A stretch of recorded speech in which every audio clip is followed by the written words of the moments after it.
안녕하세요. 매일 새로운 사연을 전하는 읽어주는 사연 라디오입니다. 구독과 좋아요, 많은 공유 부탁드립니다. 오늘의 사연 시작하겠습니다. 안녕하세요. 염치는 개나 줘버린 건지 뻔뻔하게 이루 말할 수 없는 시댁 식구들한테 질려서 남편하고도 이혼한 40대 여성입니다. 아무리 100세 시대라지만 나이 40에 이혼을 한다는 게 쉬운 선택은 결코 아니었어요. 특히나 친정부모님에게 자식이라곤 저 하나였으니 어떻게든 잘 사는 모습을 보여드리고 싶었으니까요. 그런데 연애랑 달리 결혼은 남편하고 저하고 둘만 잘 지낸다고 될 일이 아니대요. 특히나 남편이 떡하니 버티고 서서 제 편이 되어줬다면 모르겠지만 말끝마다 그래도 우리가 이해해야지 어쩌겠냐를 달고 사니 저로서는 미치고 팔짝 뛸 노릇이었죠. 그래서 이해를 할 거면 너 혼자 해라. 우리 타령 좀 그만하라 하고 이혼했어요. 남편하고는 제 나이 34, 비교적 늦은 나이에 알게 된 사이입니다. 그날은 그다지 가깝지는 않지만 그렇다고 거리를 두고 지내기에도 애매한 선배가 결혼을 하던 날이었어요.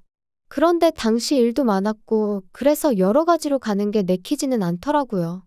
하지만 주변 사람들이 그래도 가야 하지 않겠냐면서 자기들은 간다 하니 안 갈 수도 없고 그래서 자의반타의반 점심이나 먹고 오잔 마음으로 참석했던 자리였습니다. 그런데 신랑 쪽 하객이었던 남편이 본인이 말하기로는 저를 딱 보는 순간 심장이 덜컹했다나 어쨌다나요. 아무튼 그래서 신랑 신부한테 저를 소개시켜 달라고 했답니다. 그리고 좀 전에도 말씀드렸다시피 제 입장에선 신부인 선배랑 얼굴 붉혀서 저한테 좋을 게 없었거든요.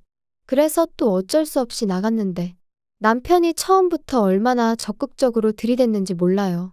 말 그대로 사람 정신을 쏙 빼놓더라고요. 사실 저는 그때까지 제대로 된 연애라곤 해본 적이 없었습니다.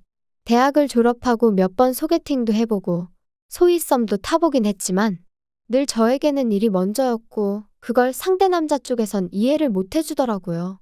게다가 제가 남들처럼 9시 출근 6시 퇴근하는 직장이 아니라 중고등학생들을 가르치는 학원 선생님이다 보니 데이트 일정을 잡기도 쉽지 않았죠. 그런데 그 무렵 제 성격이 상대한테 구구절절 제 입장을 표현하는 걸 별로 내켜하질 않았어요. 이해해주면 고맙고 이해 못해주면 어쩔 수 없고 성의가 없어서가 아니라 그런 일에 신경 쓸 여유가 없었달까요? 아무튼 그랬는데 남편은 달랐어요. 제 바쁜 일정도 이해해주고 먼저 배려해주고 그래서 이 사람이 정말 나를 좋아하는구나. 그리고 그런 기분은 그때 처음 느껴봤거든요. 그러니 남편이 프로포즈를 해왔을 때 크게 고민하지 않고 예스를 외쳤죠. 결혼 당시 시댁에서 따로 지원을 받은 건 없어요.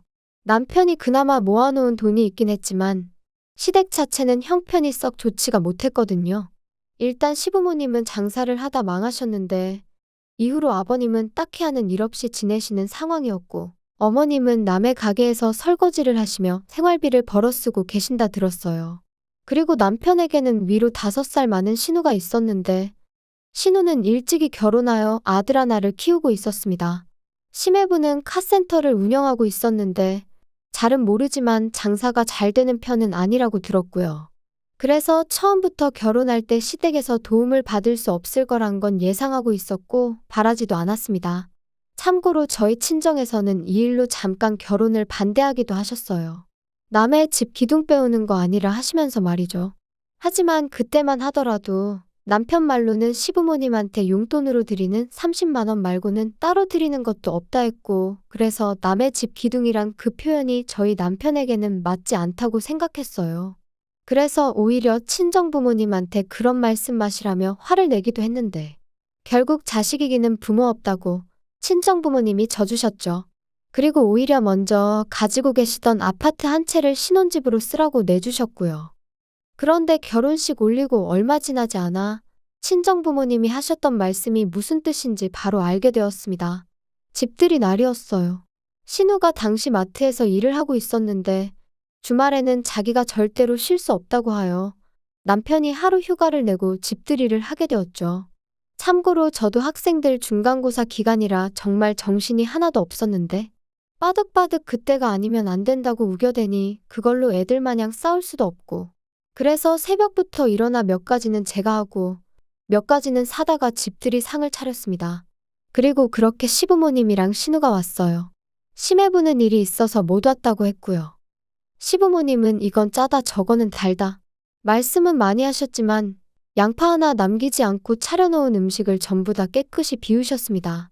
그리고 그렇게 식사를 마치고 시부모님이 과일 좀 내오라 하셔서 또 과일에 커피에 차렸는데 역시나 예상은 했지만 누구 하나 칼 쥐는 사람이 없대요.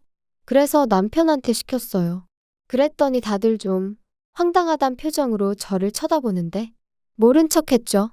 저도 결혼을 늦게 했을 뿐이지 여기저기서 들은 이야기는 많아서 이 정도는 모르쇠 해도 괜찮겠지 싶었거든요. 아무튼 여전히 조금은 어색한 분위기 속에서 어머님이 먼저 말씀을 시작하셨습니다. 번듯하게 해놓고 사는 거 보니 보기 좋구나. 이게 친정에서 해준 집이냐? 대출은 없고? 네, 따로 저희가 내는 건 없어요. 그럼 아예 해주셨다는 얘기구나. 그럼 명의는? 결혼 선물로 해주셨을 테니 당연히 공동 명의로 해주셨겠지. 아, 명의는 아직 저희 아버지 명의로 되어 있어요. 남편도 저도 청약 통장도 있고 그래서 굳이 먼저 받을 필요가 없겠더라고요. 그래 어차피 외동이니 이러나 저러나 다 너한테 올 텐데 뭐가 걱정이냐. 그래도 잊지 마라. 부부는 일심동체라는 말이 있는 만큼 뭐든지 항상 네 남편이랑 상의하고 결정해야 된다. 두 사람 몫이라는 거야. 어찌나 황당한 말씀을 당연한 듯 하시던지 순간 말문이 막혀 말이 안 나오더라고요. 그리고 또 시조카도 있는 자리에서 한마디 한마디 받아치기도 그렇고 그래서 그냥 한 귀로 듣고 한 귀로 흘린다는 기분으로 웃어넘겼어요. 하지만 집들이 이후로 남편하고 저는 그런대로 잘 지냈습니다. 시부모님하고도 뭐 여전히 거리는 있었지만 저는 제 나름대로 제 할도리만 하면 된다 생각하고 지냈죠. 그런데 저희가 결혼한 지 어느덧 1년 차가 되던 때였어요. 그날은 주말이었는데 저는 아이들 보충 수업이 있어서 아침부터 정신없이 바빴거든요. 그래서 자는 남편은 그냥 두고 먼저 현관을 나서려는데 남편 핸드폰이 울리더니 안방 쪽에서 남편이 욕을 하면서 튀어나오대요. 도대체 무슨 일이냐니까 나중에 얘기해준다며 저더러 택시 타고 가라고 자기가 차를 써야 한다면서 잠옷 차림에 자켓 하나만 들고 손살같이 튀어나가더니 그리고 알고 보니까 신우가 시매부한테 맞았다는 거예요. 신우가 시매부랑 사이가 안 좋다는 건 들은 바도 있고 제 눈에 보이는 것도 있어서 어렴풋이 알고는 있었는데 그날은 신우가 도저히 못 살겠다며 시댁으로 도망을 나왔던 거지요. 신우랑 제 사이가 어떻건 간에 그걸 떠나서 이게 다 무슨 일인가 싶고 안쓰럽고 동시에 생긴 건 멀쩡하게 생겨서는 뒤로는 신우한테 그런 짓을 했다니 시매부가 사람으로도 안 보이대요. 아무튼 그 일로 시부모님은 물론이고 저희 남편까지 신우더러 이혼하라고 난리였어요. 알고 보니 그 문제 말고도 여자 문제며 여러 가지로 신우 속을 썩이고 있었다는 게 드러났거든요. 그리고 시매부도 처음엔 뭐 잘못했다 기회를 달라 이러면서 이혼은 못한다고 나오는 것 같더니 신우가 위자료고 뭐고 필요 없다 양육비도 안 받겠다 그러니까 냉큼 이혼 도장 찍대요. 그런데 저는 사실 상황이 상황인지라 말은 못했지만 신우가 무슨 얼마나 능력이 있는 것도 아닌데 그래도 현실적인 문제는 생각을 해야 하는 거 아닌가 싶었거든요. 하지만 뭐 누가 제 생각을 물어보는 것도 아니고 그런데 알고 보니까 신우가 그렇게 서두른 이유가 있었어요. 신우한테도 남자가 있었거든요.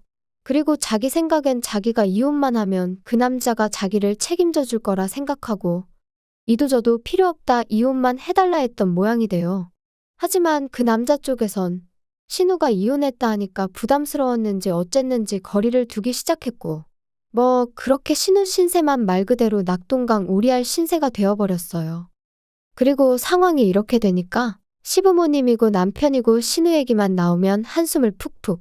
그렇다고 제가 무슨 이야기라도 하면 말끝마다 너가 뭘 알겠냐? 좋은 남자 만나서 고생 않고 사는 너는 아무것도 모른다는 식으로 입을 막아버리니 그럴 거면 그냥 막말로 자기들 셋이 있을 때나 얘기하지 왜 꼭 나 있는 자리에서 신우 이야기를 하나 싶고 그래서 언젠가부턴 저도 내 알바냐 하고 신우 일에는 관심을 꺼버렸어요. 그런데 요즘 애들이 사춘기가 빨리 온다더니 시조카도 그랬던 건지 애가 어찌나 예민하고 한마디로 무서운 사람이 없더라고요. 지 엄마 그러니까 신우는 속된 말로 알기를 개똥으로 아나 싶고 지 할머니 할아버지, 그러니까 저희 시부모님한테도 대들고 난리도 아니었거든요. 시부모님은 그래도 애가 아빠도 없고 불쌍하다며 오냐오냐 해주셨는데 그것도 한몫한 건지 애가 점점 기어오른다 싶더니 한 번은 시부모님더러 노친네라고 불러서 어머님이 거의 뒷목 잡고 쓰러지실 뻔한 적도 있었다니까요. 아무리 애가 무슨 죄냐고 사람들이 말하지만 애가 생긴 것도 심해부랑 꼭 닮고 하는 짓도 심해부랑 닮다 보니 시간이 지날수록 신우도 자식이고 뭐고 키우기 싫어서 진저리를 치는 게 제 눈에 보일 정도였어요. 게다가 신우가 아무것도 안 받고 무일푼으로 이혼을 했다 보니 이후로 시부모님 댁에서 같이 살게 되었거든요. 그런데 시조카가 신우더러 다른 친구들은 다 자기 방이 있는데 왜 나만 없냐며 그 조그만 게 악다구니를 써대고는 지 엄마더러 할머니 할아버지 방에서 지내라고 지 혼자 방을 쓰겠다고 아주 난리를 쳐댔나 봐요. 그뿐인가요? 옷 하나를 사다 줘도 이런 브랜드는 쪽팔려서 입기 싫다고 어른들 보는 앞에서 집어던지고 가위로 잘라놓고 오죽하면 신우가 자기는 도저히 감당을 못하겠다고 삼촌인 저희 남편이라도 와서 애한테 한마디 좀 해달라고 연락을 해오는 일도 점점 잦아졌지요. 하지만 저희 남편이 애를 키워본 것도 아니고 애 훈육을 뭘 할 줄 알아야 말이죠. 저희 남편도 모른 척 할 순 없으니 매번 가긴 갔지만 이후로 괜히 애한테 싫은 소리만 듣고 와서는 뭐 저런 걸 키우겠다고 아득바득 데리고 온 건지 이해가 안 된다. 갔다 올 때마다 손사래를 치더라고요. 그러면서 지 누나 불쌍해서 어쩌냐는데 그때는 저도 신우를 생각하면 불쌍하기도 하면서 한편으론 아주 지 팔자를 지가 꼬았네 싶었어요. 그 똥물이 저한테 튈 줄도 모르고 말이에요. 그러다 지난해 아버님 생신이었어요. 그런데 뭐 신우도 어떻게 하자고 별말이 없고 남편도 가타부타 말이 없어서 제가 식당에 예약을 했네요. 그리고 생신 당일 시조카는 안 따라와서 시부모님하고 저희 부부 그리고 신우까지 5사람이 모였지요. 어른만 5이니 술도 한두 잔 오갔고. 그런데 신우는 저랑 남편이 말리는데도 그냥 좀 내버려두라며 계속 혼자 홀짝홀짝 소주만 마셔대더니 이내 금세 얼굴이 벌개져서는 저더러 얼굴이 좋아 보인다는 둥? 친정에 돈이 있으니 그러냐는 둥. 그런데 사람이 딱 들어보면 알잖아요. 이게 정말 부러워서 하는 소리인지 빈정거리고 비아냥거리는 건지. 신우가 하는 말은 정확히 후자였어요. 그리고 남편도 금세 눈치를 채고는 신우더러 왜 이러냐며 그만 좀 하라 하더니 자기가 먼저 신우를 집에 데려다주고 오겠다며 신우를 둘러엎고 식당을 나섰습니다. 그래서 졸지에 시부모님과 저만 셋이 남았는데 분위기는 어색하고 어쨌든 아버님 생신인데 제 잘못은 아니었어도 제 입에선 저도 모르게 아버님 죄송해요 소리가 나갔죠. 그러자 어머님이 네가 뭐 죄송할 건 아니다 하시면서 사실 당신이 오늘 저한테 부탁하고 싶은 이야기가 있었다 하시더니 자경이 아들 말이다. 걔가 유학을 가고 싶대. 네? 갑자기 무슨 유학이 가고 싶대요? 여기서 학교 다니니까 친구들이 아빠 없냐 놀려대고. 뭐 지도 사춘기인데 지방도 없고 그러니까 아예 자기를 모르는 나라에 가서 살고 싶다면서 유학 얘기를 꺼내더란다. 정말요? 아무리 어리다지만 철이 너무 없네요. 어머님도 그렇고 형님도 속상하시겠어요. 그래도 애미 입장에서는 애가 그렇게 가고 싶다 하니 모른 척 할 수가 있겠냐. 물론 그렇지만 어떻게 애가 해달라는 대로 다 해줄 수 있겠어요. 그래서 말인데 네가 좀 도와다오. 네? 제가 어떡해요? 애 유학 비용으로 일단 한 3천 정도만 좀 해줘라. 네? 제가 그렇게 큰 돈이 어딨겠어요. 없어요. 야, 돈 많은 친정은 뒀다 어디다 쓰냐? 그러지 말고 네가 네 친정에다 얘기를 좀 해봐라. 어머님, 지금 저희 친정부모님한테 시조카 유학 비용을 대달라고 하라는 말씀이신 거예요? 그게 말이 된다고 생각하세요? 너는 애가 왜 이렇게 융통성이 없어? 내가 언제 그걸 고지고대로 말하라 했냐? 대충 둘러대. 네가 뭐 사고를 쳤다고 해도 되고 어디 투자를 한다고 해도 되잖아. 진짜 어이가 없네요. 못 들은 걸로 할 테니 그런 줄 아세요. 대화가 오가는 동안 아버님은 먼 산만 보고 계시다가 먼저 자리에서 일어나셨고 저도 더는 한마디도 듣기도 하기도 싫어서 음식값만 계산한 뒤 바로 택시 잡고 집에 왔어요. 그리고 1시간이나 있었나. 남편이 씩씩대며 현관을 들어서더니 저를 보고는 고래고래 소리를 지르기 시작했습니다. 야, 너 어머니한테 뭐라고 한 거야?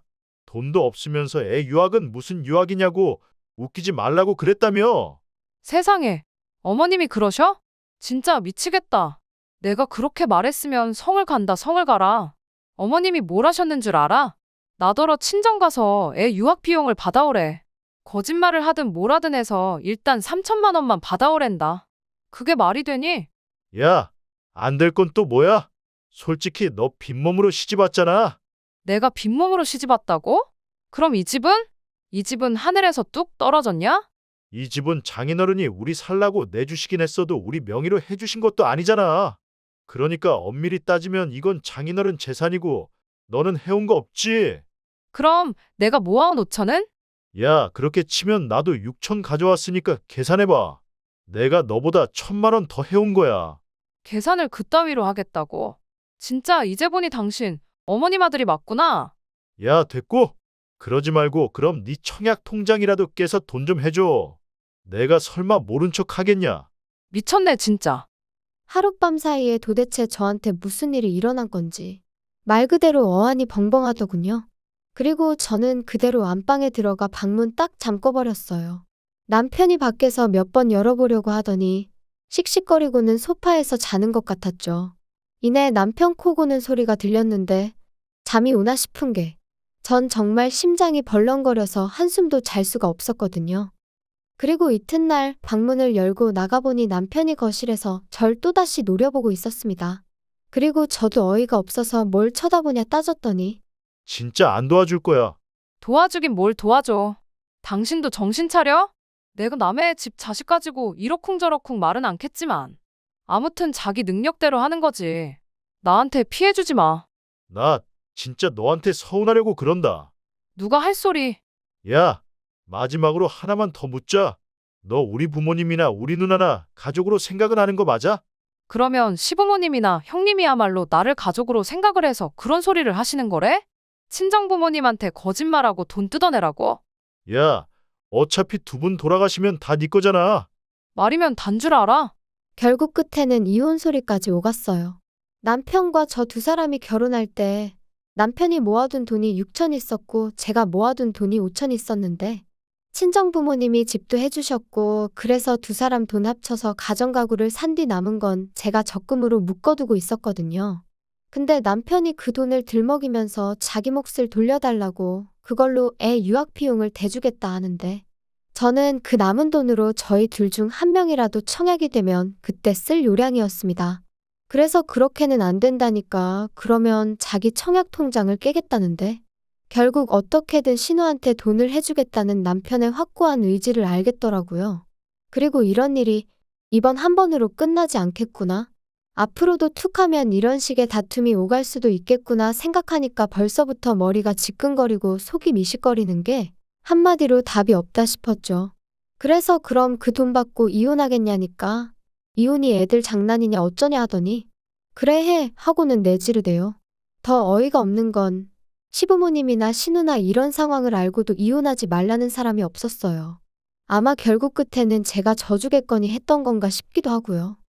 그래서 저희는 이혼을 했고 그렇다고 신우네 애가 유학을 갔냐면 천만에요. 신우가 그 돈을 사기를 당했거든요. 유학 컨설팅이니 뭐니 해서 무슨 영국의대를 갈 수 있는 빠른 길이 있다 그런 소리를 어디서 듣고는 덜컥 돈부터 보냈답니다. 그게 말이 되나요? 그리고 상황이 그렇게 되고 나서야 남편도 지가 뭔 짓을 한 건지 정신이 들었는지 저에게 연락을 해온 거죠. 그간의 일을 구구절절 말하며 미치겠다 돌겠다 콱 뛰어내리고 싶다 해대는데 마음대로 하라고 했어요. 나더러 어쩌라는 거냐고. 알고 싶지 않으니 소식 전하지 말라고요. 그러니까 너 진짜 사람이 변했다, 독하다 이러는데 다 네 덕분이라고 너하고 니네 식구들한테 참으로 감사하다 그랬답니다. 사실 처음엔 3천만 원이 결코 적은 돈은 아니지만 처음이자 마지막이다 생각하고 줘버릴 걸 그랬나? 그러면 남편하곤 적어도 그럭저럭 살면 살지 않았을까? 아닌 게 아니라 그런 생각도 했어요. 요즘엔 이혼이 흠도 아니라지만 그래도 누가 결혼했냐 물으면 갔다 왔다고 해야 하나 그냥 했다고 해야 하나. 별거 아닌 것 같은 게 신경이 쓰이고 그럴 때마다 저도 모르게 좀 주눅도 들고 그랬거든요. 그런데 뭐 세상 일이라는 게 다 시간이 지나니까 나름대로 또 적응이 되네요. 그래서 지금은 친한 친구들하고 있을 땐 스스로 내가 인생 선배라며 우스갯소리도 하곤 합니다. 아무튼 만약에 이혼이 두려워서 남편이든 시댁 식구든 거기에 맞춰주고 사는 분이 계시다면 그렇게 살지 않으셔도 된다는 이야기를 꼭 해드리고 싶었어요. 오늘은 미세먼지가 심한 것 같은데 마스크 꼭 쓰시고 즐거운 하루 되세요. 긴 이야기 들어주셔서 감사합니다. 오늘의 사연은 여기까지입니다. 구독과 좋아요, 알람 설정해주시면 앞으로 더 좋은 사연으로 찾아오겠습니다. 감사합니다.